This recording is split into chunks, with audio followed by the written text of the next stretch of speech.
வணக்கம். போஸ்டர் சீட்கியர் வழங்கும் தமிழ்நாடு 360க்கு உங்களை வரவேற்பது நான் ராம்குமார்.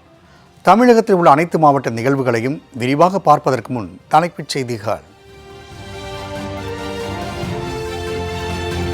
கடலூர் மாவட்டம் திட்டக்குடி அருகே பொதுமக்களே நிதி திரட்டி கட்டிய ரேஷன் கடை. 3 லட்சம் ரூபாய் மதிப்பீட்டில் ரேஷன் கடைக்கு சொந்த கட்டடம் கட்டிய மக்களுக்கு குவியும் பாராட்டுகள்.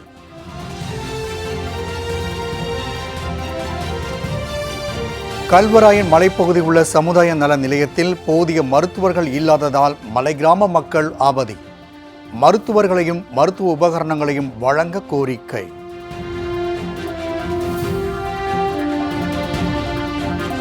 ஆறு அடிக்கு மேல் உள்ள கரும்புகளை மட்டுமே அரசு அதிகாரிகள் கொள்முதல் செய்வதாக புகார். அனைத்து கரும்புகளையும் கொள்முதல் செய்து உரிய விலை வழங்க நெல்லை விவசாயிகள் வேண்டுகோள்.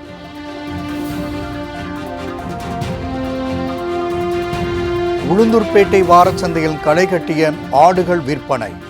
3 கோடிக்கு மேல் வர்த்தகம் நடைபெற்றதால் கால்நடை வளர்ப்போர் மகிழ்ச்சி.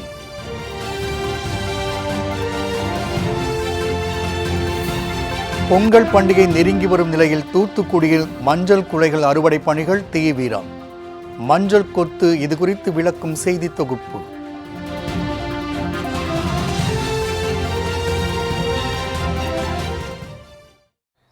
திட்டக்குடி அருகே பொதுமக்களின் நிதி திரட்டி 3 லட்சம் ரூபாய் மதிப்பீட்டில் ரேஷன் கடைக்கு சொந்த கட்டிடம் கட்டியுள்ளது வியப்பை ஏற்படுத்தியுள்ளது. கடலூர் மாவட்டம் சிறுப்பாக்கம் அருகே குடிகாடு கிராமம் அமைந்துள்ளது. இந்த கிராமத்தில் 100க்கும் மேற்பட்ட குடும்பத்தினர் வசித்து வரும் நிலையில் இக்கிராமத்தில் உள்ள ரேஷன் கடைக்கு சொந்த கட்டடமின்றி பல ஆண்டுகளாகவே வாடகை கட்டடத்தில் இயங்கி வந்துள்ளது. இதற்கான வாடகையை அப்பகுதி மக்களை கொடுத்து வந்ததாகவும் கூறப்படுகிறது. இந்நிலையில் கட்டடம் பழுதடைந்த நிலையில் புதிய சொந்த கட்டடம் கட்டித்தர அப்பகுதி மக்கள் கோரிக்கை விடுத்து வந்தனர். இந்த கோரிக்கை குறித்து எந்தவித நடவடிக்கையும் எடுக்கப்படாத நிலையில் கிராம மக்களே ஒன்றிணைந்து நிதி திரட்டி 3 லட்சம் ரூபாய் மதிப்பீட்டில் ரேஷன் கடைக்கு சொந்த கட்டடம் கட்டியுள்ளனர். தங்களுக்கு தேவையானதை அரசிடம் கேட்டு கோரிக்கை வைக்கும் நிலையில் அரசுக்கு சொந்தமான கட்டடத்தை கிராம மக்களே இணைந்து கட்டியது ஆச்சரியத்தையும் பாராட்டையும் பெற்றுள்ளது. சொசைட்டி நாங்கள் வாடகை தான் கொடுத்துக்கிட்டு இருக்கிறோம். என்ன மாதம் 2000 ரூபா கொடுத்துக்கிட்டு இருக்கிறோம். இப்போ அது வாடகை கொடுக்க முடியாது தான். இப்போ வீட்டுக்கு 1500 ரூபா சேர்த்து இப்போ 3 லட்ச ரூபா நாங்கள் வரி சேர்த்து ஒரு தற்காலிகமாக ஒரு ஷெட்டு அமைச்சு அதில் தான் நியாயவிலை கடை வச்சுருக்கிறோம். எங்களுக்கு கட்டி கட்டடம் வேணும். ஏன்னா உடனே கொஞ்சம் ஏற்பாடு பண்ணி எங்களுக்கு செஞ்சால் ரொம்ப நல்லதுங்க. கலெக்டருக்கும் மனு கொடுத்துருக்கோம், பிடிஓவுக்கும் மனு கொடுத்துருக்குறோம். எங்களுக்கு எந்த நடவடிக்கையும் எடுக்கலை. கல்வராயன் மலைப்பகுதியில் உள்ள சமுதாய நல நிலையத்தில் போதிய மருத்துவர்கள் செவிலியர்கள் இல்லாததால் மலை கிராம மக்கள் கடும் அவதிக்குள்ளாகி வருகின்றனர். கள்ளக்குறிச்சி மாவட்டம் சங்கராபுரம் அருகே கல்வராயன் மலைப்பகுதி சுமார் 175 மலை கிராமங்கள் உள்ளன. இந்த மலை கிராம மக்களுக்கு மருத்துவ சேவை வழங்குவதற்காக மாவடிப்பட்டு பகுதியில் அரசு சார்பில் சமுதாய நல நிலையம் என்ற பெயரில் அரசு மருத்துவமனை செயல்பட்டு வருகிறது. இந்த மலை கிராம மக்கள் காய்ச்சல், தலைவலி, விஷப்பூச்சிக்கடி, பிரசவ வலி போன்ற அத்தனை மருத்துவ சேவைகளுக்கும் இந்த சமுதாய நல நிலையத்தையே நாட வேண்டியுள்ளது. ஆனால் இந்த சமுதாய நல நிலையத்தில் போதிய மருத்துவர்கள், செவிலியர்கள் மற்றும் மருத்துவ பணியாளர்கள் இல்லாததால் கர்ப்பிணி பெண்கள் உட்பட அனைவரும் சுமார் 50 கிலோமீட்டர் தொலைவில் உள்ள சங்கராபுரம், கள்ளக்குறிச்சி ஆகிய பகுதிகளுக்கு செல்ல வேண்டிய நிலை உள்ளது. இதனால் உயிரிழப்புகளும் ஏற்படுவதால் மலை கிராம மக்களின் நலனை கருத்தில் கொண்டு போதிய மருத்துவர்கள், செவிலியர்களை பணியமர்த்த வேண்டுமென்றும் போதிய மருத்துவ உபகரணங்கள் வழங்க வேண்டுமென்றும் அப்பகுதி மக்கள் அரசுக்கு கோரிக்கை விடுத்துள்ளனர்.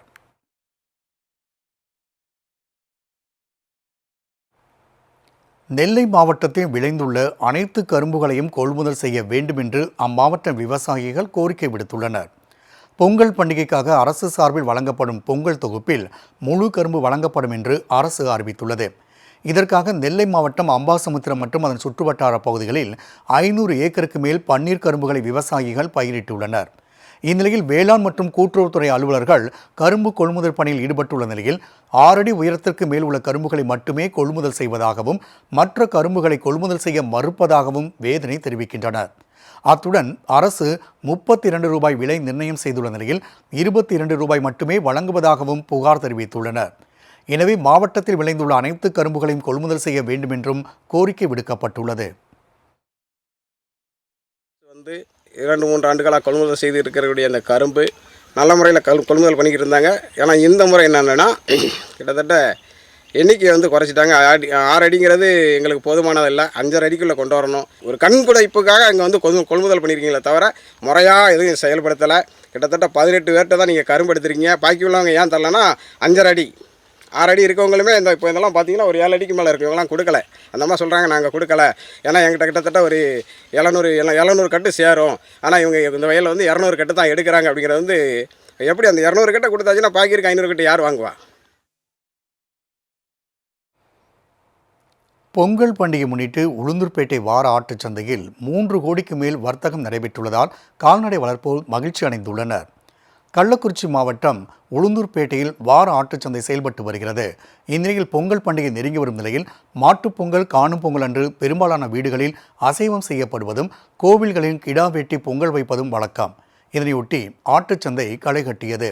சுற்றுவட்டார பகுதியைச் சேர்ந்த கால்நடை வளர்ப்போர் ஆயிரக்கணக்கான ஆடுகளை விற்பனைக்கு கொண்டு வந்தனர். இதனை பல்வேறு மாவட்டங்களிலிருந்து வந்த வியாபாரிகள் மற்றும் பொதுமக்கள் ஆர்வமுடன் வாங்கிச் சென்றனர். இதனால் சுமார் 3 கோடி ரூபாய்க்கு மேல் ஆடுகள் விற்பனை நடைபெற்றது. இதனால் கால்நடை வளர்ப்போர் மகிழ்ச்சி அடைந்தனர். உதகை அரசு தாவரவியல் பூங்காவில் சீனாவின் அரசு எனப்படும் பவுலோனியா ஃபாசினி மலர்கள் தற்போது பூக்கத் தொடங்கியுள்ளன. நீலகிரி மாவட்டம் உதகையில் உள்ள அரசு தாவரவியல் பூங்காவில் அந்தந்த சீசனுக்கு ஏற்றாற்போல் ஆயிரக்கணக்கான வண்ண மலர்கள் பூத்து குலுங்குகின்றன. அந்த வகையில் தற்போது சீனாவின் அரசு எனப்படும் பவுலோனியா ஃபாசினி வகை மலர்கள் தற்போது பூக்கத் தொடங்கியுள்ளன. மரங்களில் பூக்கக்கூடிய இந்த வகை மலர்கள் சீனாவில் அதிக அளவில் உள்ளன.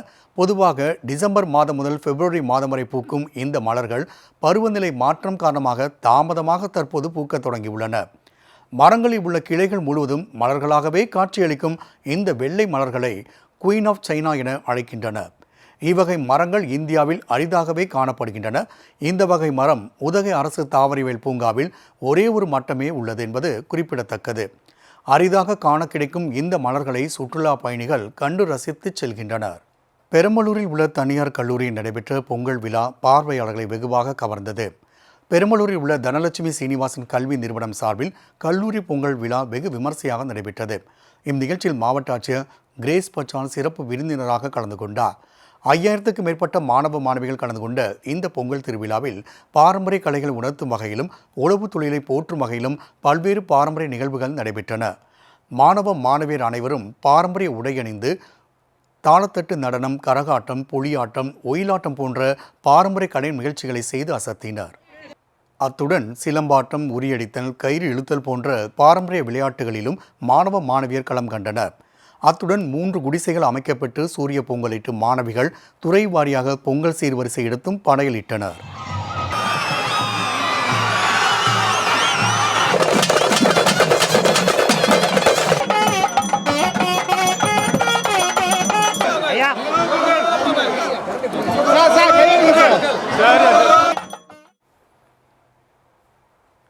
மாணவ மாணவியரின் இந்த கொண்டாட்டம் கல்வியோடு நம் கலாச்சாரத்தையும் விருந்தோம்பல் பண்பினையும் பாரம்பரியத்தையும் பறைசாற்றுவதாகவே அமைந்தது. பொங்கல் பண்டிகை முன்னிட்டு களக்காடு தலையணை பகுதியில் பாதுகாப்பு ஏற்பாடுகள் தீவிரமடைந்துள்ளன. நெல்லை மாவட்டம் களக்காடு புலிகள் காப்பகத்திற்குட்பட்ட மேற்கு தொடர்ச்சி மலையில் இயற்கை எழில் சூழ்ந்த தலையணை அருவி அமைந்துள்ளது. இந்நிலையில் பொங்கல் பண்டிகை ஒட்டி தொடர் விடுமுறை அளிக்கப்பட்டுள்ள நிலையில் சுற்றுலா பயணிகள் அதிக அளவில் வரக்கூடும் என்பதால் தலையணை பகுதியில் பாதுகாப்பு ஏற்பாடுகள் தீவிரமடைந்துள்ளன. சுற்றுலா பயணிகளின் பாதுகாப்பை கருத்தில் கொண்டு குளிக்கும் இடத்தில் கயிறு கட்டி எல்லை அமைத்துள்ளனர். மேலும் வன விலங்குகளுக்கு இடையூறு ஏற்படுத்தக்கூடாது என்றும் வனப்பகுதியில் கூச்சல் எழுப்பாமல் சட்ட விதிகளுக்குட்பட்டு நடக்க வேண்டும் என்றும் வனத்துறை அதிகாரிகள் கேட்டுக்கொண்டுள்ளனர். அத்துடன் பிளாஸ்டிக் பொருட்கள், மது பாட்டில்கள், கத்தி போன்றவை கொண்டு செல்ல தடை விதிக்கப்பட்டுள்ளது. தடை செய்ய பொருட்களோடு பிடிபட்டால் அவர்கள் மீது நடவடிக்கை எடுக்கப்படும் என்றும் முண்டந்துறை புலிகள் காப்பக வனத்துறையினர் தெரிவித்துள்ளனர்.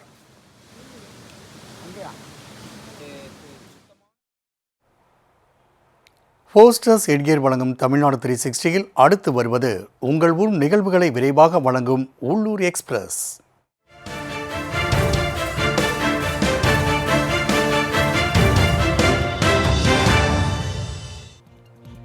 தைப்பூச திருவிழாவை முன்னிட்டு பல்வேறு பகுதிகளில் இருந்தும் முருக பக்தர்கள் பழனிக்கு நடைபயணமாக செல்வது வழக்கம்.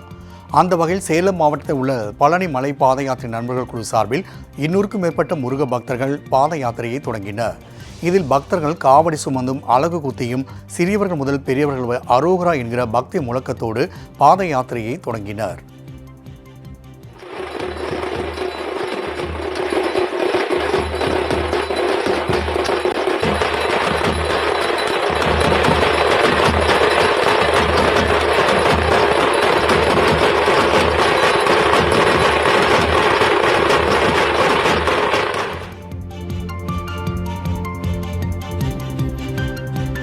நாமக்கல் மாவட்டம் ராசிபுரத்தில் ஒப்பந்த தூய்மை பணியாளர்கள் வேலைநிறுத்த போராட்டத்தில் ஈடுபட்டனர். முறையான ஊதியம், தொழிலாளர் வருங்கால வைப்பு நிதி, மருத்துவ காப்பீட்டுத் தொகை வழங்குவது உள்ளிட்ட கோரிக்கைகளை வலியுறுத்தி இப்போராட்டம் நடைபெற்றது. மாதம் முழுவதும் குறிப்பிட்ட தேதியில் சம்பளம் வழங்காததால் மிகுந்த சிரமத்திற்கு உள்ளாவதாகவும் தூய்மை பணியாளர்கள் வேதனை தெரிவித்தனர்.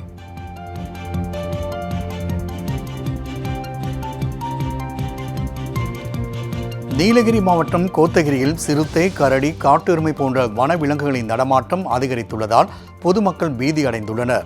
வனப்பகுதி மற்றும் தேயிலை தோட்டங்களை உள்ளடக்கிய கோத்தகிரியில் வனவிலங்குகள் சர்வசாதாரணமாக உலா வருகின்றன. இந்நிலையில் நெடுகுலா கிராமத்தில் கரடி ஒன்று சுற்றித் திரிந்தது. அங்குள்ள சிசிடிவி கேமராவில் பதிவாகியுள்ள நிலையில் அச்சுறுத்தி வரும் வனவிலங்குகளை கூண்டு வைத்து பிடிக்குமாறு வனத்துறைக்கு அப்பகுதி மக்கள் கோரிக்கை விடுத்துள்ளனர்.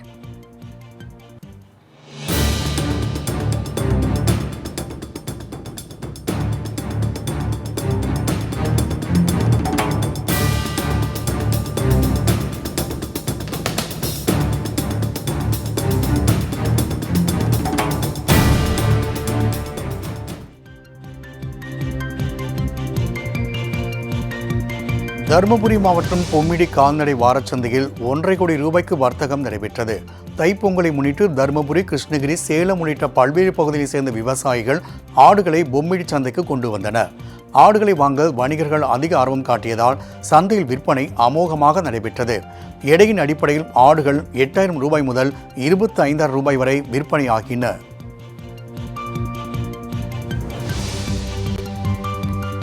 நாகை மாவட்டம் கோடியக்கரையில் மீன்கள் விலைவீழ்ச்சி அடைந்ததால் மீனவர்கள் ஏமாற்றம் அடைந்தனர்.